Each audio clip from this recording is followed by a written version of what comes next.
नमस्कार मित्रांनो, मी सुहास कांबळे. सामान्य माणसाचा चष्मा या आपल्या यूट्यूब चॅनलवर स्वागत आहे. सध्या वैश्विक महासागरात फार मोठ्या घडामोडी घडत आहेत. सर्वप्रथम आपण जाणून घेऊया वैश्विक महासागर म्हणजे काय.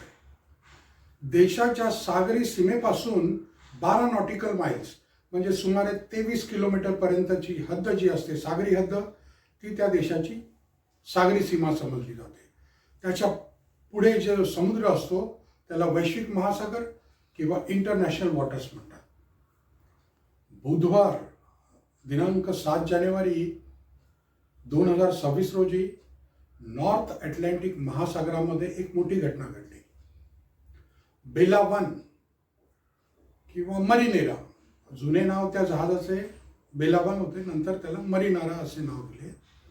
तर या जहाजावरती ब्रिटिश आणि नौदल अधिकाऱ्यांनी स्कॉटलंड आणि आइसलँड या भागाजवळ देशाजवळ त्याच्यावरती कब्जा केला. त्याच्यानंतर झालेली घटना अशी की त्या ठिकाणी एक रशियन पाणबुडी पृष्ठभागावरती आली. रशियन नौदल अधिकारी पाणबुडीच्या पृष्ठभागावरती आणि स्कॉटलंड, आइसलँड या देशाजवळ असलेल्या इंटरनॅशनल वॉटर्समध्ये हे जहाज ताब्यात घेण्यात आले. जहाज ताब्यात घेण्याचे कारण असे सांगण्यात आले की व्हेनेझुएला या देशावरती अमेरिकेने प्रतिबंध लागलेला आहे आणि त्या देशाचे ऑइल त्या टँकरमध्ये होते, म्हणून अमेरिकेने ते ताब्यात घेतले.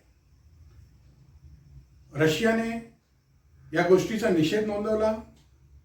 इंटरनॅशनल मॅरिटाईम लॉचं हे उल्लंघन आहे, ही समुद्री चाचीगिरी आहे, असा त्यांनी आक्षेप नोंदवला.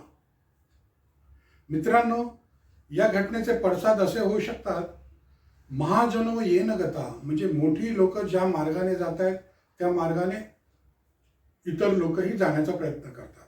तर त्या प्रकारे इंटरनॅशनल वॉटर्समधले जे इंटरनॅशनल कार्गो शिप्स आहेत, माल वाहतूक करणारे जहाज आहेत, त्यांना इतर देशही काही ॲलिगेशन करून ताब्यात घेण्याचा प्रयत्न होऊ शकतो आणि त्याच्यामुळे आंतरराष्ट्रीय व्यापारावरती खूप मोठा फरक पडेल आणि त्याच्यामध्ये सामान्य माणसांना महागाई, वस्तूंची टंचाई, कारखाने बंद होणे अशा प्रकारच्या संकटांना सामोरे जावे लागेल.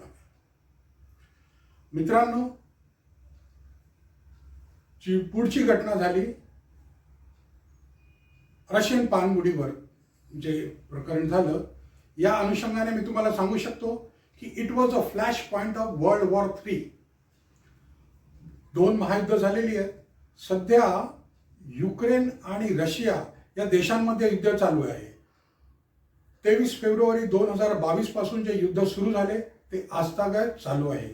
या युद्धामध्ये आतापर्यंत 15 लाख सैनिकांचा मृत्यू झालेला आहे. म्हणजे प्रकरण किती गंभीर आहे लक्षात घ्या.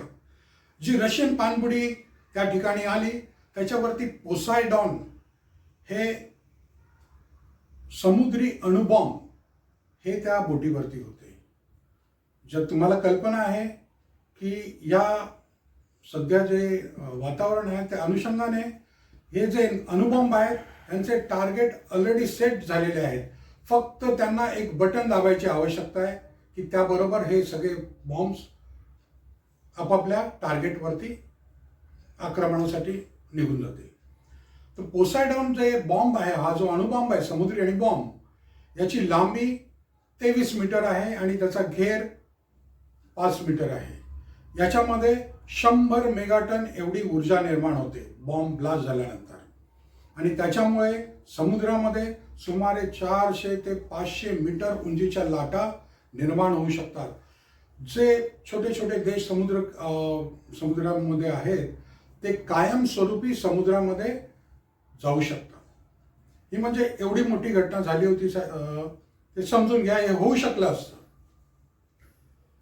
आता पुढे काय होतं आपण पाहूया. सध्या तणावाचं वातावरण आहे वैश्विक सागरामध्ये, याची आपण दखल घेऊया. भेटूया पुढे आपण. नमस्कार मित्रांनो, जर तुम्हाला व्हिडिओ आवडला असेल लाईक करा, सबस्क्राईब करा.